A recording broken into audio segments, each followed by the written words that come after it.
So if you've been listening to us for a while, you have seen us stand on our head in all kinds of different ways, presenting to you process after process to help you first be aware that you are a vibrational being, and next to help you improve your vibrational stance. Today, we're going to talk to you from inside the vortex, pulling out all the stops, calling you toward who you really are. By helping you to understand that this law of attraction, who really is your friend, has amassed all kinds of wonderful things for you.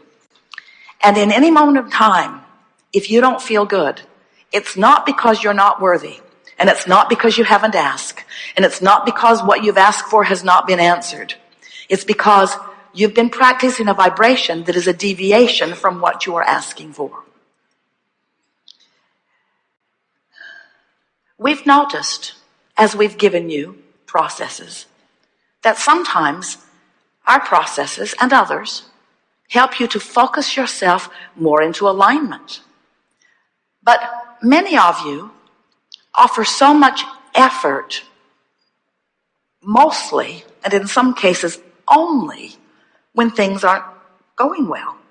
In other words, you wait until you're sick before you start intending to be well. You wait until something isn't going well before you focus upon it at all. In other words, it's almost like you've become so problem-oriented that you're sort of stuck in the vibration of the problem much more than you intended when you decided to come forth. Oh, you knew there would be variety. You knew there would be contrast. You knew that the contrast would help you to sharpen your focus. You knew, even if you were a one-celled organism, that this contrast that surrounded you would help you to define new desires, and that the evolution of your species would be about that. You knew all of that. So you came fully understanding contrast and embracing it, because you knew then, the larger part of you still knows, that when a problem comes into focus, the solution does too. We just want to help you get more solution-oriented faster by being more sensitive to your emotions early on, so that you catch those off thoughts, those off memories, those off beliefs, those off vibrations before they get such a foothold that then they really have your attention. It's so much easier to catch them in the early subtle stages than to wait until it is more full-blown in your experience. So toward that end, we're going to make a very striking analogy for you. We really want you to hear this above all things you've ever heard. Did you read Ask and It Is Given? Did you read 22 Processes? This trumps all of them. And here's why. Vibration is everything. So let's say that you are experiencing shortage of dollars, shortage of financial prosperity, or anything really. We're talking about dollars because we have the money and the law of attraction cards here. So you've worried, you've fussed, money is slow and seeming to get slower, and now you're beyond worried, you're fearful. And now you're determined that you're going to do something about it. And you've heard that Abraham, that's us, has written brilliant affirmation cards. It's true. It's true.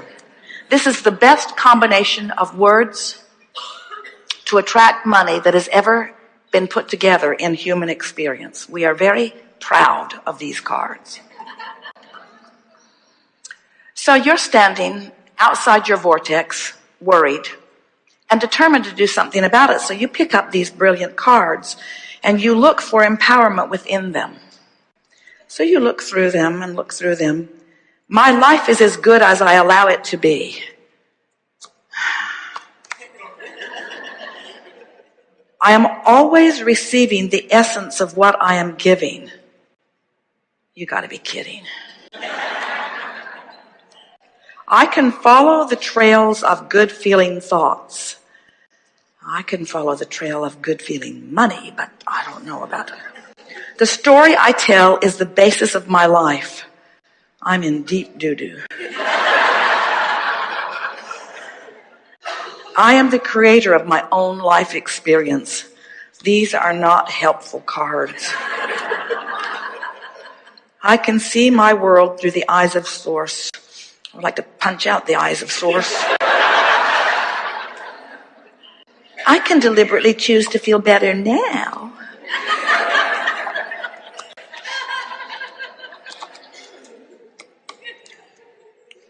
There's not one good card here. There's not one good card here. Because these cards are a vibrational match to prosperity. These cards are a vibrational match to abundance.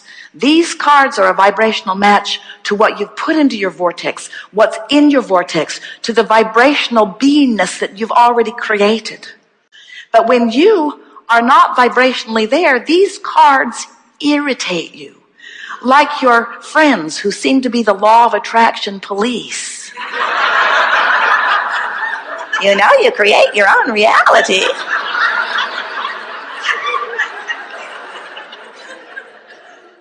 So what we're wanting you to understand is that when you are outside the vortex, when you are in that vibration of resistance, when you're down, when you're feeling negative emotion, that is not the time to gird up your loins, to get your lips stiff, especially the upper one. It's not the time for you to dig in and effort, because every effort that you offer backfires. It's like it just brings more of where you are. You know it. Have you ever had a disagreement with someone? You're sure you're right, they're sure they're right, you're complete opposites.